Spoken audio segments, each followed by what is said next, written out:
they were 3 feet off the ground with excitement because they finally understood where in the heck we were going, and they were really excited about the strategy. In the same way, I think, we have not kept up with innovations in our distribution. Well, I'll give you an example. I'm sure it was talked about this morning, but we've got anywhere from 2 to 3 months of inventory in our manufacturing supplier pipeline, and about an equal amount in our distribution channel pipeline. So we're having to make guesses 4, 5, 6 months in advance about what the customer wants. And we're not smart enough to do that. I don't think Einstein's smart enough to do that. So what we're going to do is get really simple and start taking inventory out of those pipelines so we can let the customer tell us what they want, and we can respond to it super fast. And you're going to see us be doing a lot of things like that. Today is just the first of many things we're going to be doing with you. So we're going to be not only, I think, catching up to where the best of the best are in distribution, but we're going to actually be innovating and be breaking some new ground, I think, in the coming several months. And I'm pretty excited about that as well in the distribution manufacturing side of things. And that gets us to the marketing side of things. To me, marketing is about values. This is a very complicated world. It's a very noisy world. And we're not going to get a chance to get people to remember much about us. No company is. And so we have to be really clear on what we want them to know about us. Now, Apple, fortunately, is one of the half a dozen best brands in the whole world, right up there with Nike, Disney, Coke, Sony. It is one of the greats of the greats, not just in this country, but all around the globe. And but even a great brand needs investment and caring if it's going to retain its relevance and vitality. And the Apple brand has clearly suffered from neglect in this area in the last few years. And we need to bring it back.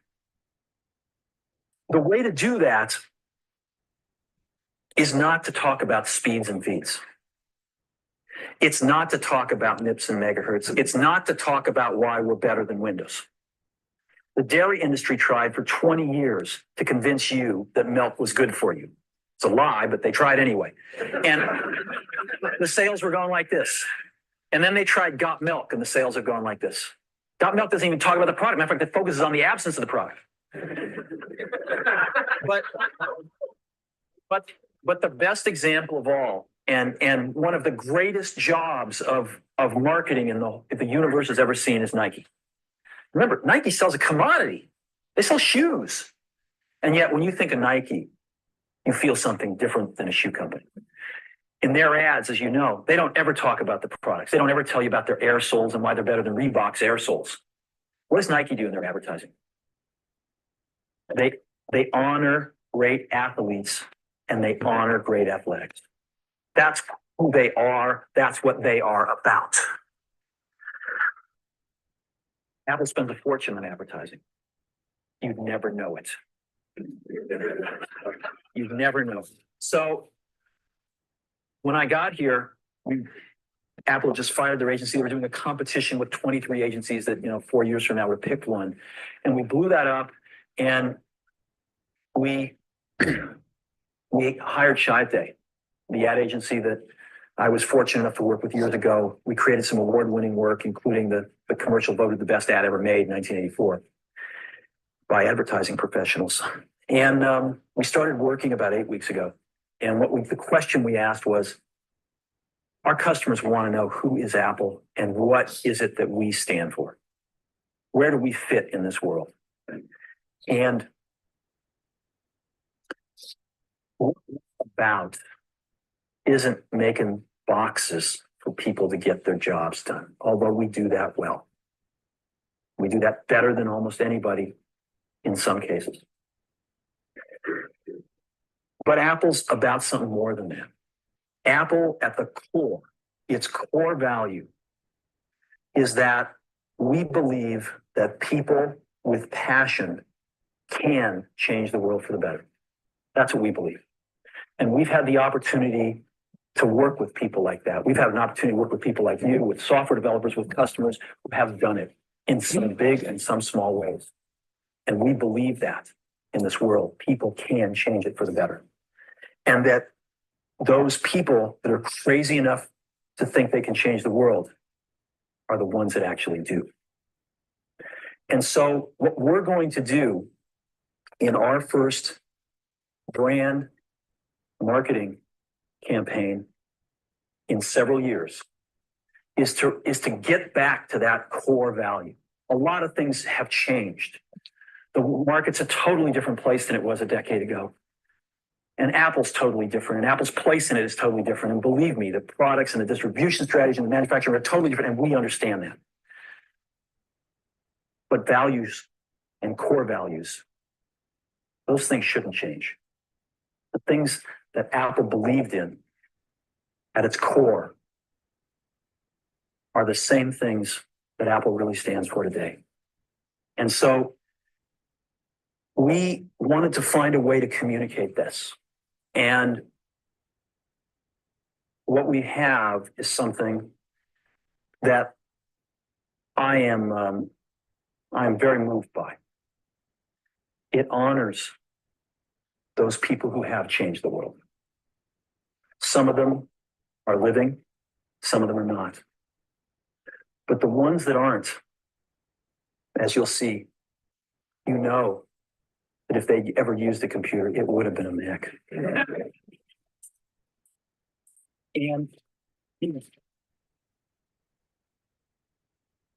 the theme of the campaign is think different. It's the people, honoring the people who think different and who move this world forward. And it is what we are about. It touches the soul of this company. So I'm gonna go ahead and roll it.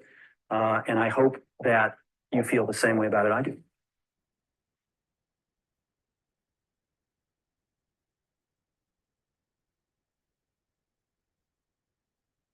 Here's to the crazy ones, the misfits, the rebels, troublemakers,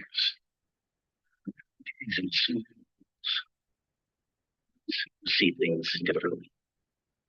They're not fond of the ones, and they have no respect for the status quo. You can quote them, disagree with them, glorify or vilify them.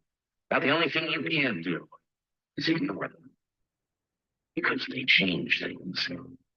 They should be human race. They see them as the crazy ones. They see genius. Because the people who are crazy enough to think they can change the world are the ones who do.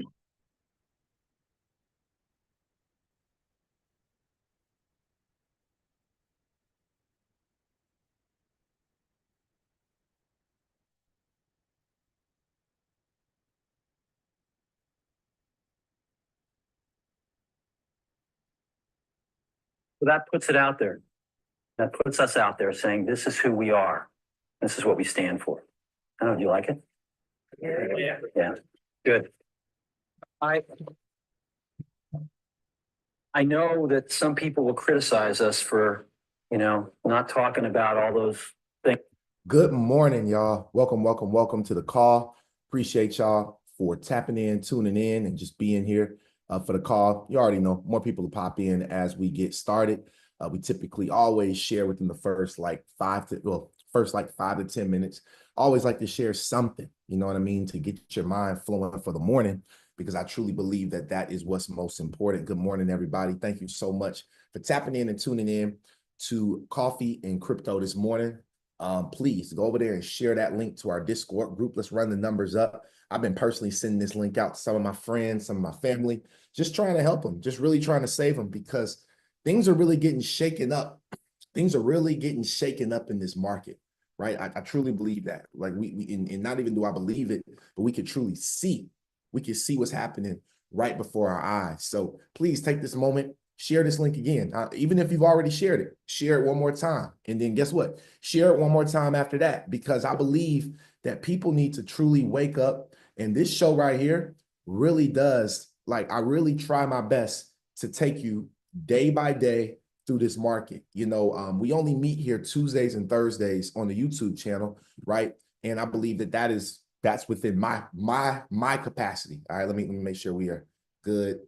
My camera's acting. Hold on one second, y'all. Let me get my camera right. Let's get some focus in here. All right, so we're gonna go ahead and just straight dive in because I got a lot of video footage to cover today. You know, as promised, when you come to this show, I'm not gonna sit here and just, you know, talk about what we're gonna do in the future, and, you know, what's gonna, you know, I'm not gonna sit here and talk about that. When you get on this show, we're gonna always drop nothing but value because I believe that that is what's needed. You need to be dropping value because there's so much stuff going on. Like, I feel like, man, I need to pick the show up. I feel like right now with the tariffs, we got to go Monday through Friday with coffee and crypto because it's something unfolding every day, and missing one day out the week is kind of tough, especially in cryptocurrency at this very moment, especially in geopolitics, especially in world events. There's something going on, and then there's new advancements, right? We have new advancements that happen in the digital asset and cryptocurrency world each and every single week. So I'm going to go over to the Discord one more time, and I'm going to drop it again. I'm just go ahead and drop some more stuff over in our Discord group, just to drop it again, so they can't say that I didn't drop it again. You know what I mean? I think that this is really, really, really important. So y'all give me 2 seconds, and I am going to. What is going on? Oh, here it is. Okay, cool. It's like, what's going on? Okay, let's get it.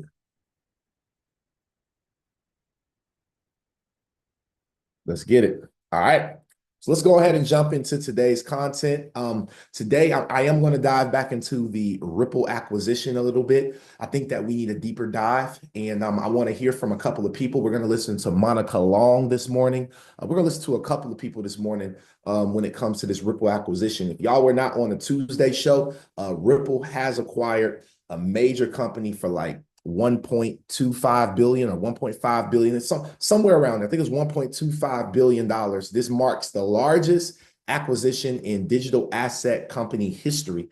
And like y'all, we're literally living through history right now. You know, I think that's a pivotal point for us right now in the market, is that we're living through these moments of history.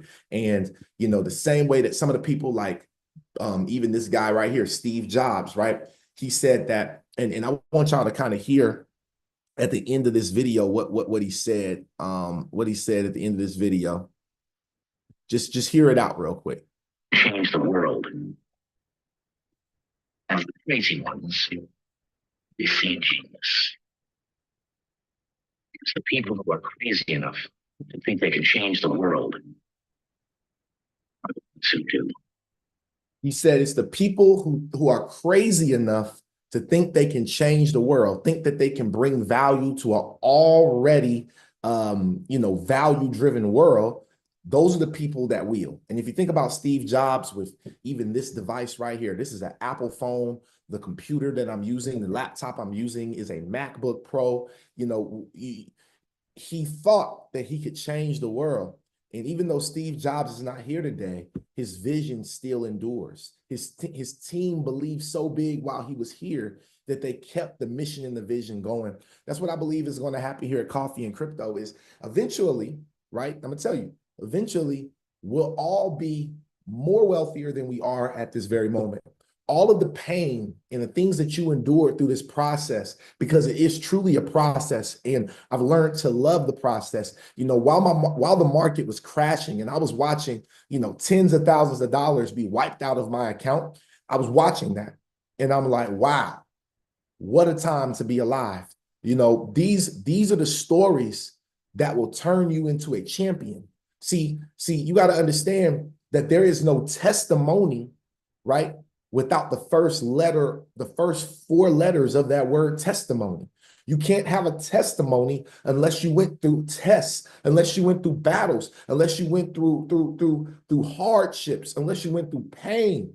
You cannot have a glorious testimony that people want to truly hear. And I believe that we're building a glorious testimony here. And people are going to say, man, how did you make it? It's because we stayed consistent every single Tuesday and Thursday for free. This is my, like I say, this is my, I say it all the time. This is my community service hours. I give two community service hours a week. All right. And then the rest of it on social media that I put out is community service. But then we have our Discord group, right? If you have not plugged into our Discord group and you're live right now on our Zoom or on our YouTube or any other any other of the platforms that we are live on, you should join our Discord group, right?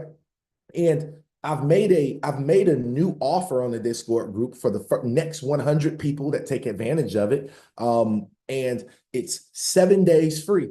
So technically, you don't have anything to even risk except clicking the button and joining the Discord group, right? You can find the Discord link in our bio, or you can text us at our number, which should be inside of our bio as well. And if you stick around to the end, I will be giving out that phone number so that you all, I mean, even if you're not interested in that necessarily joining the Discord group, maybe you just want me to have your number. I don't, look, if you're not a part of what I'm doing, I don't know why you want me to have your number, especially like truthfully, that would be kind of weird, but you can still text me. I'll save your number in my phone. But you know, if you really want to plug in and tap in, right now is the time, because we are in a down market. Even though we see green now, right? Y'all are like, man, we're not in the down market, we're back up. But technically, we're still down because, but we are seeing some relief in the market. And the reason why we're seeing that relief in the market is because of President Trump and his and him saying that he's going to lift or pause for 90 days the tariffs, and then we're going to go and put like 120 something% on China.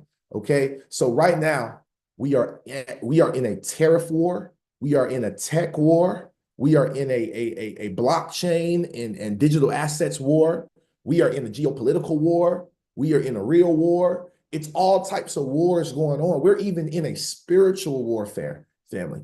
And some of you all are battling with it. I know I am. I'm gonna be transparent. I'm battling every day with this spiritual warfare, y'all. Yesterday was a really tough day for me. A lot of crazy stuff happened to me yesterday, y'all. Like you wouldn't even believe it. And maybe I'm sure for you too. All right, or maybe the day before, maybe yesterday was a better day. I'm looking forward to today being an even greater day.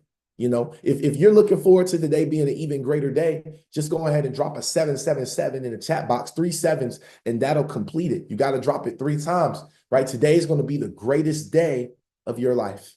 I'm going to go ahead and just speak that over all of us this morning, right? We're back up to an 82,705 Bitcoin.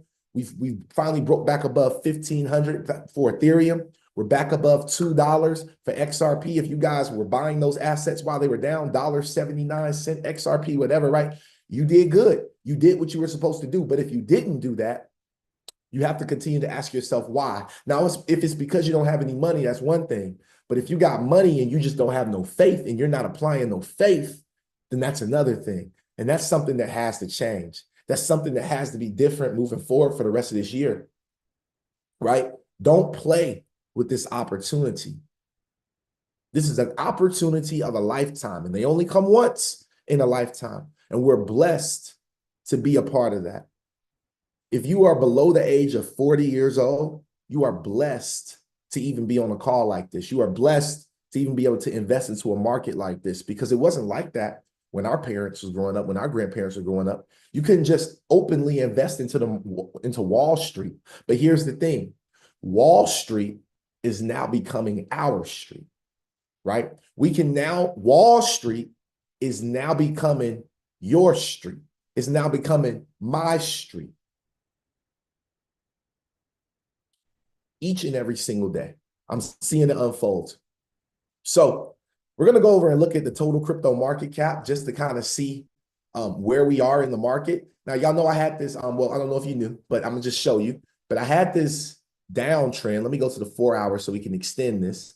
I had this downtrend right here that was pumping, okay? And as you can see, based on this particular downtrend, okay, we did break the downtrend to try to start moving back up above this weekly high, but then we dropped back below it and saw it as resistance again, and we dropped down to $2.3 trillion, which was our level of support.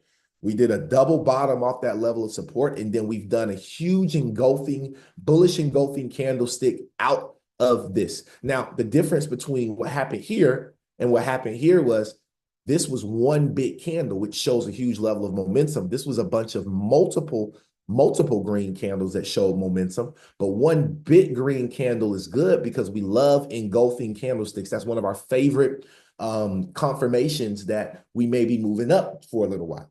Okay, now we did break it, and now we're retesting the other side of our trend line as support. We were testing it as resistance. Now we're breaking out, and we're going to be testing that level and that layer as support. Okay, so just wanted to show you all some of the technicals that's going on. I'm not going to go pair by pair, because on this show, if you want to go pair by pair, if you guys want to, start trading with us in our Discord group, right?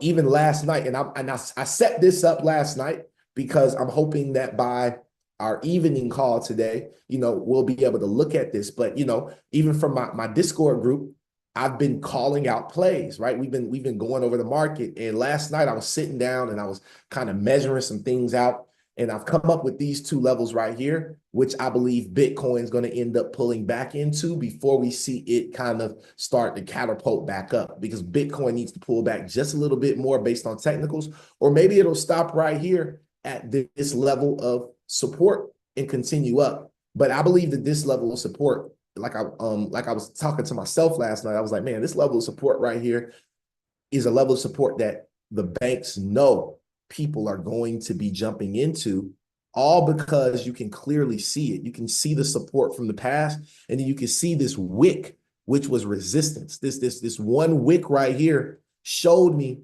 that most people are looking at this level right now, and they're like, man, I'm going to buy as soon as it touched that green line.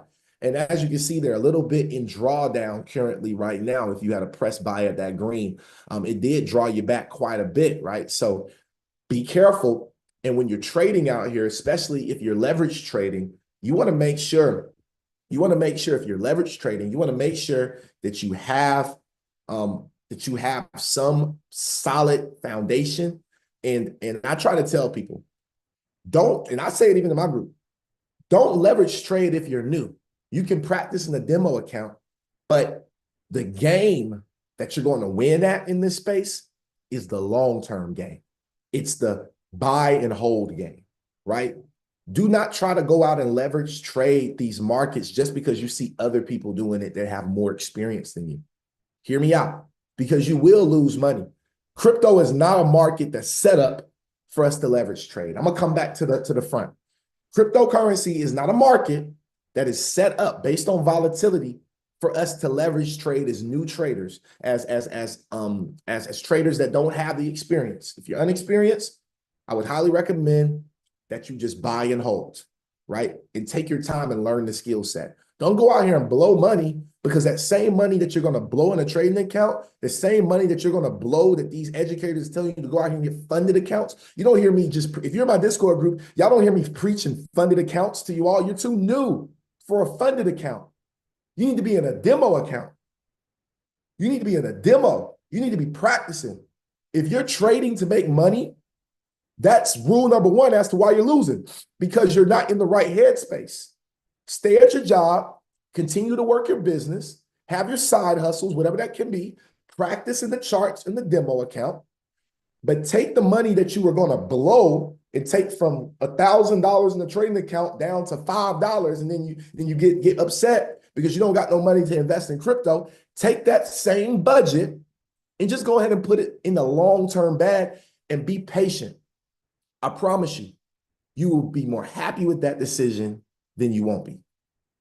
Now, before we get started, I do want to make this disclaimer. Coffee and Crypto Podcast is a part of Coffee and Crypto Network. Okay, that is our conglomerate. We have our podcast here. Okay, this is our main show. Okay, this is for entertainment purposes only and educational purposes. So that means all of the investments that you're going to hear on our shows, okay, especially today, is for you to do your own research upon.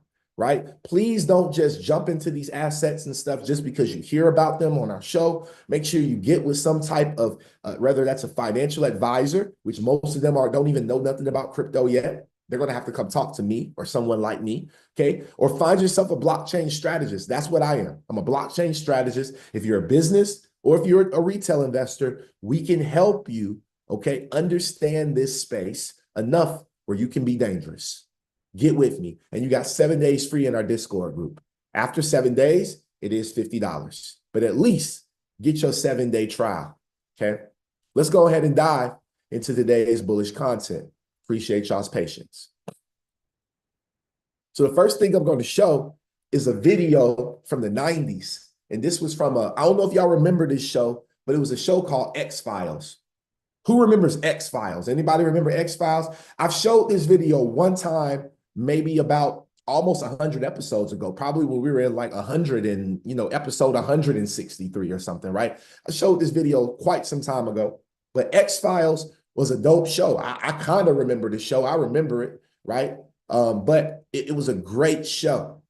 Well, here's a quick clip from that show that actually is turning out to be true today. A government hiding, hoarding alien technology for 70 years at the expense of... Whoa. Hey, wait. I ain't even hear him say that. Where's Zatrick at? Zatrick, did you hear him?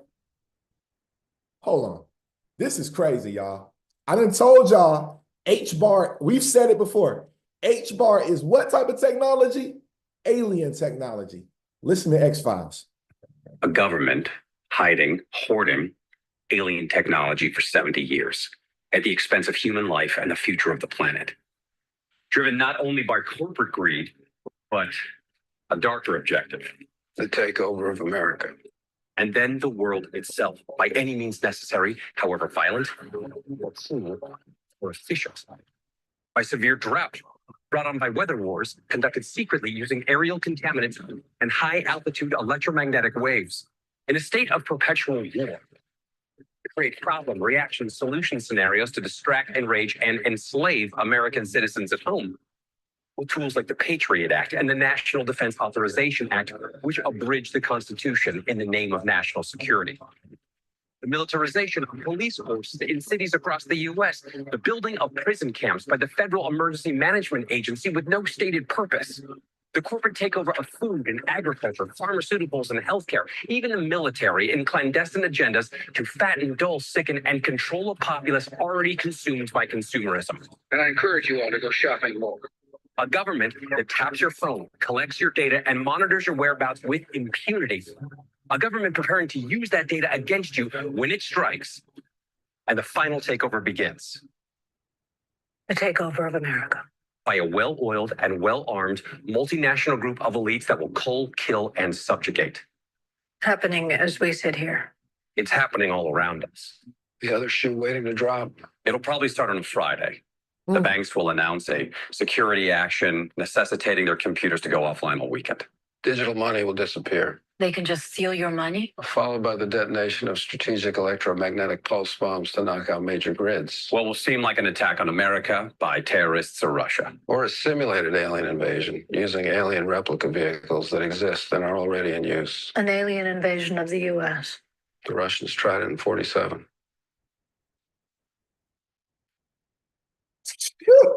Hey, hey, I can't make this stuff up, man. Same script, different decade. We're watching it happen right in front of our eyes, y'all. I'm going to show that video again at the end of this call. Okay, I'm going to go ahead and move that. I'm going to go ahead and move that video to the end of my tabs. We got to watch that one more time. Okay? A government that has been hiding this level of technology because of greed. They tell us everything inside of these movies and these shows that we need to see. The coffee is hot this morning. Please make sure you blow before sipping. Okay? The coffee is hot this morning. Make sure you, okay, hit a little blow before you sip. Okay? Everything is shown in movies. Let's go. Now, let's jump over to these tariffs real quick. Donald Trump will put a 104% tariff on China effective last night, happening today, right? Trump cannot be beaten by China. Treasury Secretary Scott Bessent explained to Tucker Carlson why it is impossible for China to compete with the United States. Tucker Carlson, okay, so how is China as a nation going to, I mean, this is such a big challenge. It's directly in their face. It's really more than any other country about China. How are they going to respond? What's the retaliation look like? Pay attention to what they say. Pay attention not to what they say, but pay attention to what they do. You want to sell to Americans, you got to make it in America. Sure, or pay the tariff. So how is China as a nation going to, I mean, this is such a big challenge. It's directly in their face. It's about every country on the globe, but it's really more than any other country about China, I think it's fair to say. How are they going to respond? What's the retaliation look like?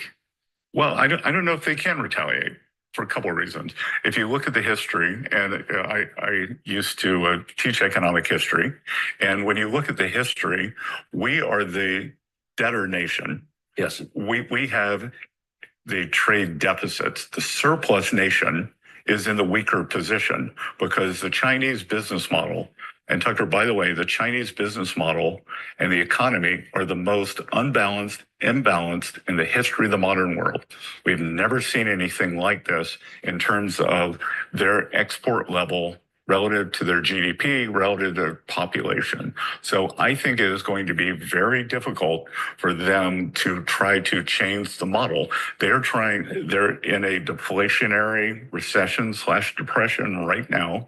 They're trying to export their way out of it, and we can't let them do that. But I think that when you think the Chinese manufacturing system is like that old Disney movie with the brooms carrying the buckets. Yeah. There's nothing you can do. Like, that's their business model. It's not going to stop. Now, what could happen if you were to say, Scott, what's the dream scenario? That somehow there could be a deal where the U.S. and China, we want more manufacturing, which would mean a smaller part of the economy's consumption. The Chinese have this imbalanced economy with too much manufacturing, and actually the Chinese consumers really get the short end of the stick. So Chinese households, they're called in what's called the middle income trap. That could we do something together to say, okay, you rebalance, you consume more, manufacture less. We are going to consume less and manufacture more, and we'll be military rivals. There'll still be an economic rivalry, but we're going to level the playing field by a lot. Now, that's not going to happen tomorrow. That's not going to happen in a month. But over the next few years, they may have to come around because I think their business model is broken. I think President Trump's broken their business model with these tariffs. So you're describing, the famous scenario where if you take a bank loan, the bank is in charge, they can repossess whatever you borrowed against. But if you take a big enough loan, you're kind of in charge of the bank. Exactly. And they've just got such a big deficit with us that they need our markets. They can't survive with that. Are you confident that there's like a clear enough channel of communication between the two governments that the details can be worked out and that nothing will go crazy in the meantime? Well, I think what gives me a lot of confidence is the relationship between President Trump and Chairman Xi. Yes. That when you have a direct line of communication at the very top, then I think it's very difficult for things to go haywire. You want to sell? So they are setting up the field, y'all. They've already set up the field. Now they're just moving the pieces. Remember, this is chess, not checkers. Trump is playing chess, okay? Whether he's a good chess player, a terrible chess player, a great chess player, he's playing chess. And it's something that, and chess has not been played in a while. We have not put a little bit of fear and fright into these countries' hearts. America wants, like Ms. Zuli, who's on our show, and Miss Sharon, and a couple of our other, Billy, and a couple of our other elders that are here. They say it all the time. They remember when Detroit in some of these other Midwest countries, I mean, excuse me, not countries, states, right, within our country, is we're huge giants of manufacturing, right? And if you go up to these places now, I know I went to Indianapolis one time, and you know, they have a lot of factories and stuff. Everything's shut down. It's some places is like a ghost town in some of these places, right? Some of these industrial areas are ghost towns. Imagine when they go in there and they use these budgets to go in and refabricate and change how it looks and update it and make it modern factories, the type of things that we're going to be doing. You know, now, again, in my opinion, because we have like an Elon Musk that's sitting up there who is a robot, you know, guru, and the AI, you know, manic. Okay, that's what he believes in. I do believe that a lot of these positions, that a lot of these companies that's going to come back, they're not going to hire as many people. So that means that the amount of jobs that they're telling us is going to be here, I don't think it's going to be that many jobs. I believe there's going to be more robotics, and there's going to be more AI than anything. And the people that learn how to use those things. Why do you think Harvard and Yale and a lot of these big, you know, Ivy League institutions are MIT and stuff? They're giving away education online for free. You can go get free certifications right now because they know that the educational space, people going to college for this stuff. I don't got to go to college for this if I can just go to Coursera. If I just go over to Coursera and I pay monthly, you know, paying $50 a month or $100 a month to Coursera versus $20,000 or $30,000 to a state institution, or $50,000 or $60,000 to a Georgia Tech or something, a private institution, right? I can pay $100 a month, $1,200 a year, and I can learn this information. You can pay $50 a month with coffee and crypto, which is like $600 a year, and learn this information. You don't got to go to college no more for this stuff, because there are people like me that are here to educate you, right? And I'm only getting better with time, okay? So I just wanted to show you all kind of how we're trying to bully China. Now, we're going to listen to Secretary Scott Bessent on another video. And in this video, he's speaking at the American Bankers Association. American Bankers Association. Who do you think is in the room there? We will take a close look at regulatory impediments to blockchain, stablecoins, and new payment systems. And we will consider reforms to unleash the awesome power of the American capital markets. Americans deserve a financial services industry that works for all Americans, including and especially Main Street. Under President Trump's leadership, the Treasury Department and I will deliver that to you. Wow. Thank you. Listen, so the Treasury Department and I will deliver that to you. What are they going to deliver? Let's just listen to the beginning real quick. It's a little low video. Sorry about the volume, but I'll still tell you what he said if you can't hear it that well. We will take a close look at regulatory impediments to blockchain, stablecoins, and new payment systems. He said we will take a regulatory impediment and look at blockchain, you know, and new payment corridors, basically, right? So if you did not believe that this is about to happen, there is no doubt in my mind now, because they're on stage boldly saying we're going to take a regulatory impediment to blockchain, stablecoins, and new payment systems, which basically the new payment rails of this era. Now, there's one asset out there, digital asset, and shout out to TJ Patterson, okay? He was able to bring this one to us a little early, okay? A little earlier than where it is now. You know, it's at about, well, it's under a penny again. It's at like probably 0.009 maybe now, maybe close back to a penny, especially with the market going up, okay? But when we first started buying this, it was at like 0.002. It was like 2/10, 3/10 of a penny. We watched it go all the way up to a penny, and Stronghold became one of those assets that became very popular inside of our community here at Discord, on our Discord channel. Now, the U.S. Treasury will stop issuing paper checks. and this is going to happen. They have already announced it. You can go to the Treasury website. September 30th is the date. So you got a couple of months before paper checks is no more a thing. The federal government will also stop accepting paper checks for payments as soon as possible. This means everything's going digital. Regulatory impediments to blockchain stablecoins. Think about USDS, which is the stablecoin for Stronghold.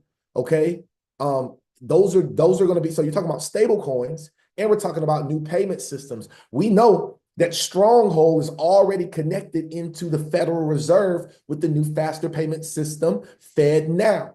Okay, Stronghold is a partner of FedNow. We've already unfolded that, right? So watch this right here, y'all. So first off, effective September 30th, 2025, and to the extent permitted by law, the Secretary of the Treasury shall cease issuing paper checks for all federal disbursements, inclusive of intra-governmental payments, benefits payments, vendor payments, and tax refunds. Whoa, so your refund checks won't come in. It won't be a refund check no more. You're not going to get a refund check in the mail anymore. And this is ending. So this is going to be the last year that you'll get a refund check if you want check. Okay, so what are we talking about? All of the, so how do these people get the money? Because there's plenty of people that are underbanked or unbanked in the United States, right? Plenty. We've looked at that before, and they're talking about not giving out checks. What about, the 60 and up, community that just don't know? Like, not saying that they can't know, but what about the 60 and up community, right? The community that my parents are gradually being introduced into. Thank God they're on these calls and they're listening, so they'll know what to do. They'll know how to help their friends. What about people that's not their friends? What about Miss Zuli, people that's not your friends? Billy, none your friends. Miss Sharon, your friends. Miss Gloria, what about the people that's not your friends? How do we help them? This is why I say, it doesn't matter your age. It don't matter if you're above 60, below 60. We all have a duty in this space where we can serve people. Whether that's one person, two people, 200 people, 2,000 people, 2 million people, or a billion people, okay? We all have the education and the information to help these people be onboarded on chain, okay? Yes, the U.S. Treasury uses same-day ACH payments to make time-sensitive payments. The Treasury can originate and receive payments up to $1 million per same-day ACH transaction. How are they able to do that? Well, through technology. Explanation: the U.S. Treasury uses the Automated Clearinghouse, okay, ACH. Well, that's what it stands for, the Automated Clearinghouse Network, to make payments and process collections. The ACH network is governed by NACHA, which sets rules and standards for the network. Now, I'm going to go and dive a little bit further real quick, okay? And I'm going to type NACHA and SHX. That's what I'm going to type, okay? Now, watch this right here. This is on Strong. Wait. Matter of fact, I'm not going to go to Stronghold website because we might not trust them. So let's go to NACHA's website. But before we go to NACHA real quick, let's go back and let's read what they were going to say, okay? The ACH network is governed by NACHA, which sets rules and standards for the network. So NACHA sets the rules and the standards for the ACH network, which we know right now can do $1 million per same day ACH. How is that possible? NACHA welcomes Stronghold as a preferred partner. This came out August 8th of 2024. So Stronghold in ISO 20022, Stronghold joins a select group of innovators that NACHA recognizes for offering products and services that aligns with NACHA's core strategies to advance the ACH network.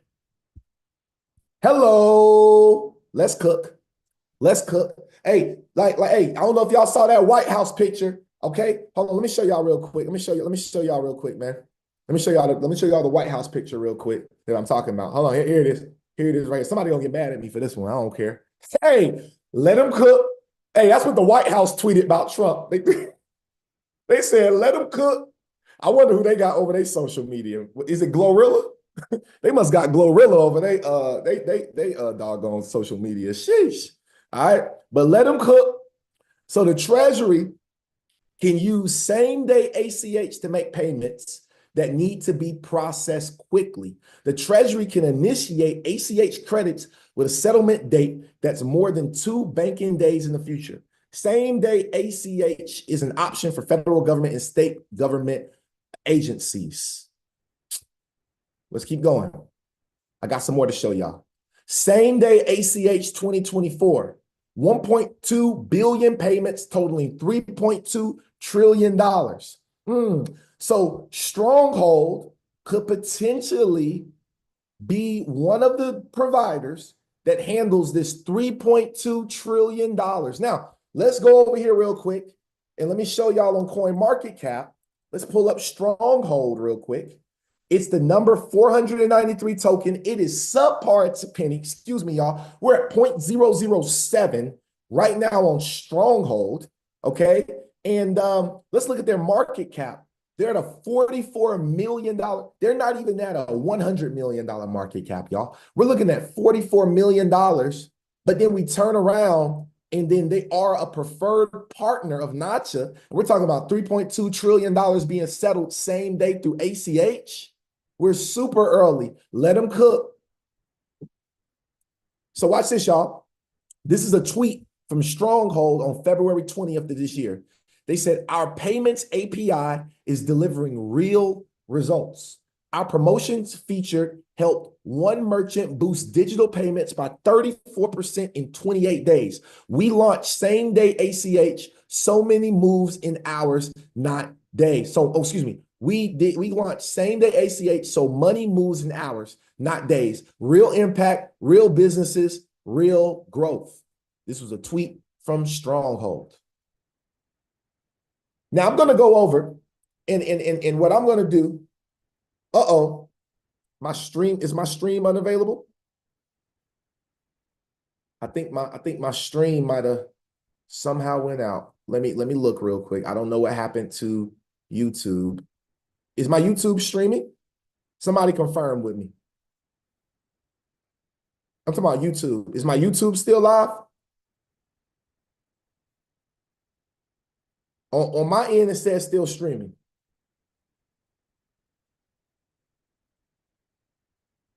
All right, I don't know, but I'm just gonna go ahead and jump back. I'm gonna go ahead and jump back into I'm gonna go ahead and jump back in. I'm just gonna go ahead and jump back in. I'm not sure if y'all can see it or not. My YouTube, okay. Are y'all looking on YouTube, not Zoom? YouTube. Thank you. Good God. Okay. Okay, my YouTube is out. Not sure why. Well, the show must go on. Sorry. It's down. Hold on. It's probably gonna pop back up. Let me stop sharing. I'm gonna stop sharing, and then I'm going to reshare for y'all. Boom. All right, it should pop back in. See what I'm saying? It says suspended for policy violations. What I violate? Boy, they be hating, man. They be hating. Okay. Oh, well, we got to keep going. So, MicroStrategy. Okay. They be hating, boy. All right. So, MicroStrategy, okay, which is a huge company right now. Y'all know Michael Saylor's company, MicroStrategy. Okay, they said that the United States Security and Exchange Commission, okay, Washington, D.C., Form 8K, okay, this came directly from them. I'm going to take y'all down, okay, because I told y'all there's going to come a time where, because the average price that Michael Saylor was purchasing, right, the average price that Michael Saylor was purchasing, I think my stream is back up. I can see it again. The average price that MicroStrategy was buying Bitcoin was actually extremely expensive, y'all. And I told y'all he was pushing people in the wrong direction because we were buying Bitcoin extremely high. Michael Saylor was buying Bitcoin at 90,000 and 100,000 and 80,000, right? And so he's at a lot of his positions are at break even today. Okay, a lot of his is at break even today. All right. Now I'm going to take you down to this this right here. And I'm going to zoom in a little bit so y'all can read it. But it says a significant decrease in the market value of our Bitcoin holdings could adversely affect our ability to satisfy our financial obligations. This is a SEC official document.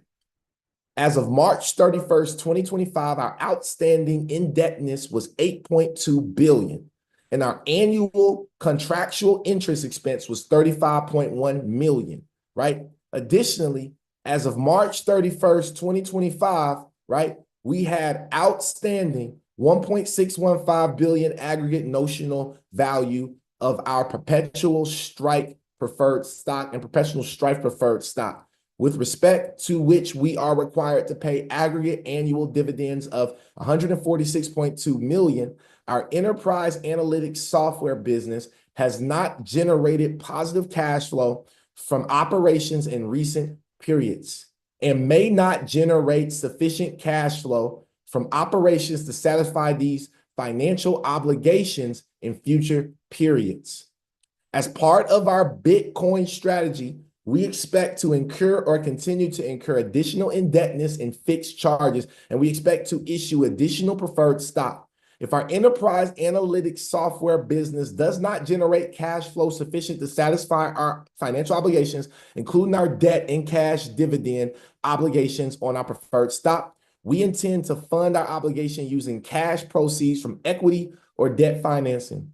Our ability to attain equity or debt financing may in turn depend on, among other factors, the value of our Bitcoin holdings, investor sentiment, and the general public perception of Bitcoin, our strategy, and our value proposition. Accordingly, a significant decline in the market value of our Bitcoin holdings or a negative shift in these other factors may create liquidity and credit risk. As such, a decline or such shifts may adversely impact our ability to secure sufficient equity or debt financing to satisfy our financial obligations. I'm sorry, YouTube. It keeps going in and out, but I'm going to figure it out after this call, including our debt and cash dividend obligations. As Bitcoin constitutes the vast bulk of assets on our balance sheet, if we are unable to secure equity or debt financing in a timely manner, hear it out, y'all, on favorable terms or at all, we may be required to sell Bitcoin to satisfy our financial obligations. And we may be required to make such sales at prices below our cost basis or that are otherwise unfavorable. Now I'm going to go over to Chat GPT real quick, one of my best friends. I'm going to go over to Chat and I'm going to ask Chat this simple question right here. Watch this. Hold on. What was the average cost basis? Yeah, I know it keeps coming in and out. It's kind of weird. What was the average cost basis for MicroStrategy purchasing Bitcoin? If you're on YouTube, I would at least still stick around so you can at least hear. And if y'all know my Zoom, just hop on the Zoom. You know what I mean? If you know the Zoom link, hop on the Zoom link. Okay, as of March 31st, 2025,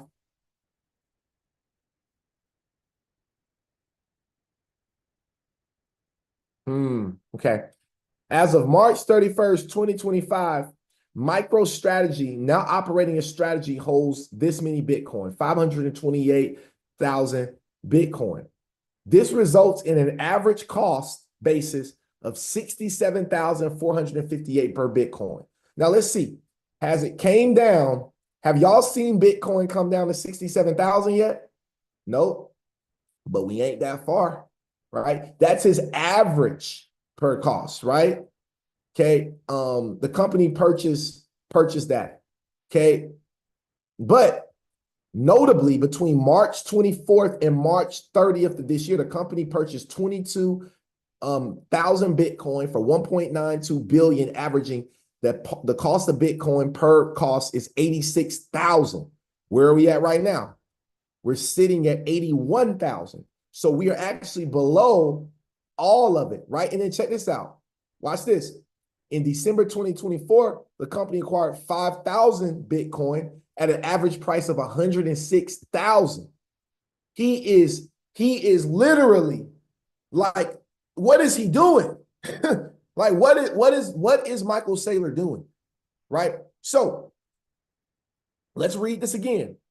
We may be required to make much sales at prices below our cost basis or that are otherwise unfavorable. And any such sale of Bitcoin that may have a material adverse effect on our operating results and financial condition and could impair our ability to secure additional equity or debt finance in the future.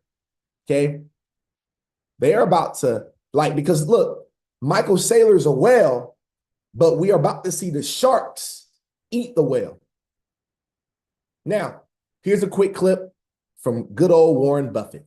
I'm not recommending that people buy stocks today or tomorrow or next week or next month. I think it all depends on your circumstances, but you shouldn't buy stocks unless you expect, in my view, you expect to hold them for a very extended period and you are prepared financially and psychologically to hold them the same way you would hold a farm and never look at a quote and never pay it. You don't need to pay attention to them. I mean, the main thing to do, and you're not going to pick the bottom and nobody else can pick it for you or anything of the sort. You've got to be prepared to, when you buy a stock, to have it go down 50% or more and be comfortable with it. So you have to be comfortable, like not just stocks, but crypto. You have to be comfortable with it going down 50% or more. I think they mad at me. Y'all think YouTube got upset that I showed that X-Files. I ain't gonna lie. I think they upset with me. I think they mad I'm out here doing this. But hey, it is what it is. Now, y'all know Ripple acquired the prime broker. Ripple acquired the prime broker, Hidden Road, for $1.25 billion. Okay, we went over that the other day. But I want you all to hear from the head of business, Michael Higgins, over at the head of business development over at Hidden Road, Mr. Michael Higgins. Listen to what he has to say. When fragmentation is a theme in a market, PBs tend to do well, as do the trading firms, as they thrive off fragmentation and global pricing. And so we launched the business, the digital side, a few years ago in response to the client's request, and we now clear a material percentage of the global crypto market. I'd like to highlight why it's hazy in this space, and it's not in traditional markets. The first reason is because the initial infrastructure was built in crypto was built for retail investors. So the structure was vertical in nature, meaning clients would open an account at the crypto exchanges who ran the marketplace, they custodied assets of the users, and in certain instances ran internal market makers. That obviously didn't work out too well, a la FTX. But the initial structure kind of confused and blurred the lines of what exchanges were doing as they were filling multiple roles in the ecosystem. The second reason for confusion is the role of a prime broker, comes from how certain firms are marketing themselves. Okay, there's a big difference between a broker and a prime broker.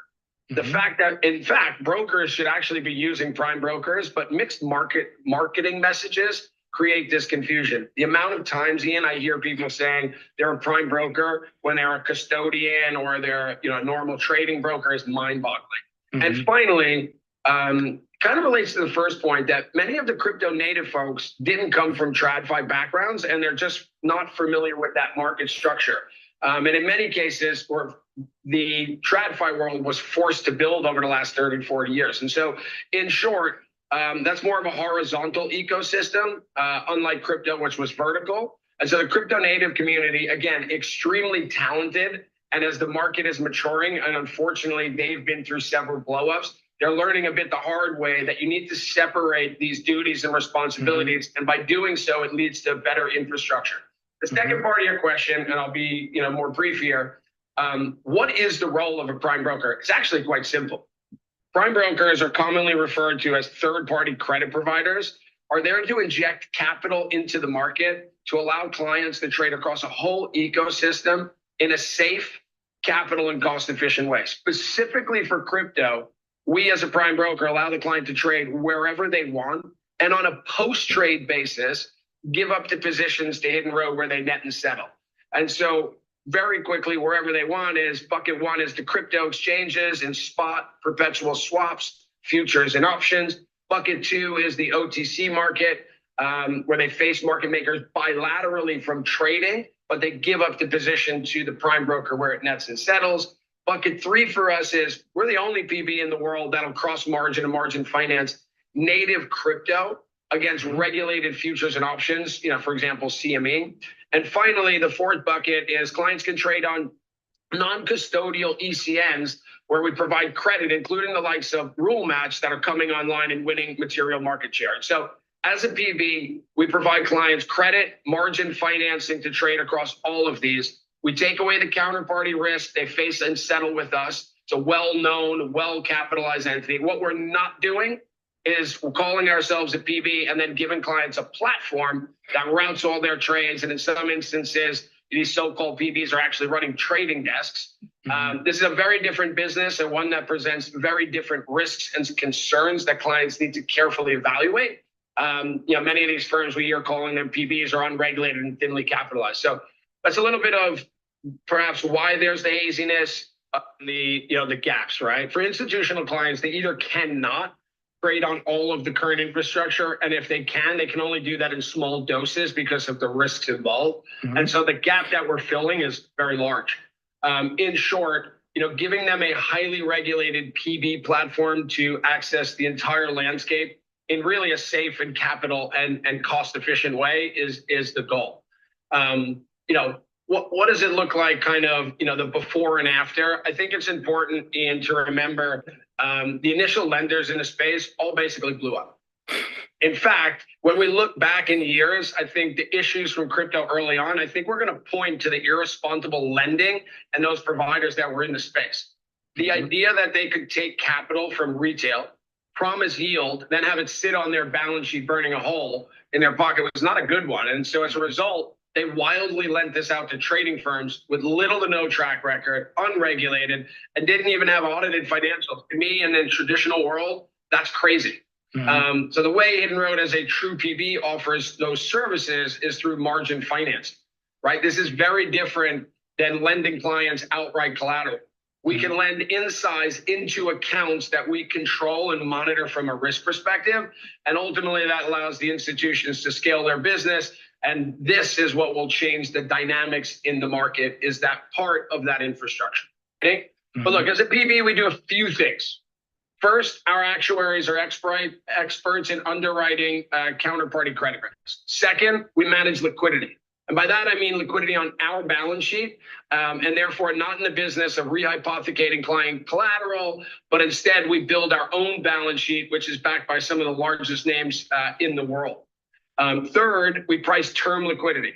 And so this is where we lend or we provide that margin finance I was talking about earlier.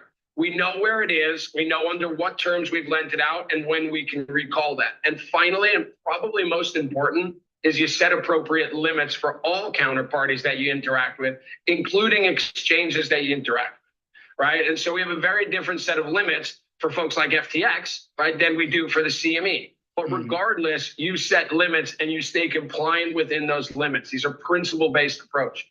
So this is how and why clients can get comfortable with Hidden Road, as our team has built, managed, and frankly commercialized many of the PB clearing platforms in the banks over the last few decades. The current infrastructure, again, was built for retail.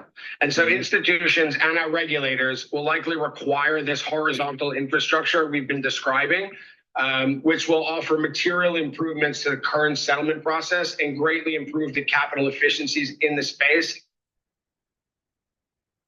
All right, so that is the global head of business development at Ripple's most current acquisition, Hidden Road, which is a primer broker. Okay. You have Monica Long here on stage at Paris Blockchain Week talking about acquiring them for 1.25 billion. She talks about how RLUSD will be used. She talks about how XRP will be involved in this deal. She's talking about how volume on the XRPL is going to explode. Okay, everything's going to take off because they're settling, $3 trillion or plus, you know what I mean, over at, this prime broker. Okay. And you know what? I'm just going to play this video, and this is going to be our very last one. I hope y'all get value. Having me here. So I'm very excited. I think just a few minutes ago, our announcement crossed the wires. I'm really excited to share with you a deal we've been working on for some time. So Ripple is acquiring Hidden Road, which is a prime broker. They're a very high growth prime broker, one of the largest as the non-bank prime brokers. And this is a big deal. It's $1.225 billion. What does it mean? What does it mean for Ripple's business? Because you've been on a path to really diversify the business beyond kind of how you started in payments, custody, stable coins now. So what does this add to the Ripple business? All coming together. So we've talked for a long while about institutional decentralized finance. Many of us here talk about institutions coming into the world of blockchain and DeFi. And this is going to blast that into a new milestone, kind of a new stratosphere. So the idea here is Hidden Road, through its prime broker business, is able to supercharge a lot of what we do. So using Ripple USD, the stable coin, as collateral for all of its prime brokerage services, as well as using XRP. So the idea here is post-trade Hidden Road.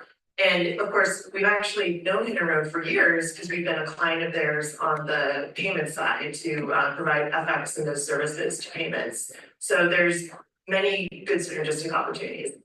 In terms of, we've spoken over the years about the potential for growing institutional adoption of crypto and institutional participation in crypto as well. These kind of acquisitions and some of the push you've made into custodial services and what we see more broadly across the industry. Are you seeing now some of that institutional adoption happening? Yeah, absolutely. Hidden Road's a great example too, because they serve TradFi, but a good part of their business is in digital assets. Us being a client of theirs for years, as I mentioned, but many other of they have hundreds of clients, do more than $3 trillion in volume a year. So they've been in this business for a while, and I think why this made so much sense to them. The CEO and founder, Mark Ash, is very visionary and really believes in the power and benefits of efficiency, providing 24/7 settlement for things like post and collateral and as part of trading. So I'm just so excited to see being able to bring hundreds of institutions into the world of blockchain in a pretty seamless way, because now that we're going to be one joined family, we'll be able to kind of click the services together. Monica, you mentioned the involvement of the Ripple USD stablecoin as well in that. Can you just give us a sense of how that's going to be used as part of this acquisition, and also XRP as well, if it's all? Yeah, so for Ripple USD, this is the Ripple US dollar stablecoin, which we just launched it at the end of last year in December. It's now exceeded, I think, 300 million in market cap. It's done $10 billion in trading. So we're off to a strong start, but this is order of magnitude bigger in terms of the volume opportunity, where Hidden Road's doing $3 trillion a year for its clients.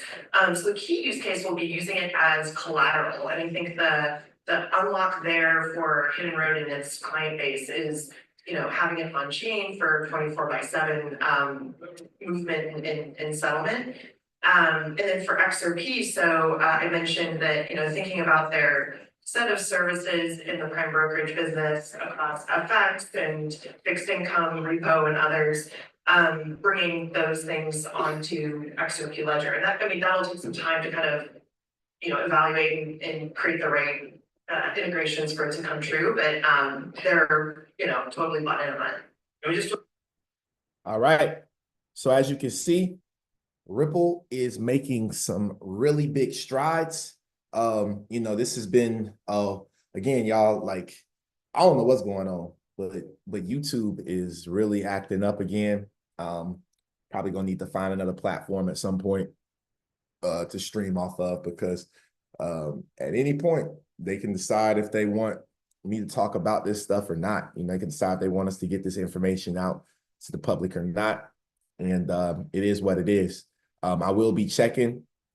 Yeah, I mean, Rumble's cool, but I gotta integrate. I'm not Andrew Tate. You know what I mean? I don't have millions of people following me where I can just jump over there that fast. You know what I mean? So it's not as easy as you think. You know what I mean? So I appreciate the obviously appreciate the advice or whatever. But when you really in this streaming life, look how many people are on the call right now. You know what I mean? It doesn't make sense. So I have to, YouTube is the easiest place to build off of, because that's where people are. People are not on Rumble. People are on YouTube. You know what I mean? I don't know the last time I don't think I've ever been on Rumble. You know what I mean? And I'm pretty sure most of y'all don't go on Rumble. You go on YouTube for your information. People don't just go over to Rumble first, because YouTube, right?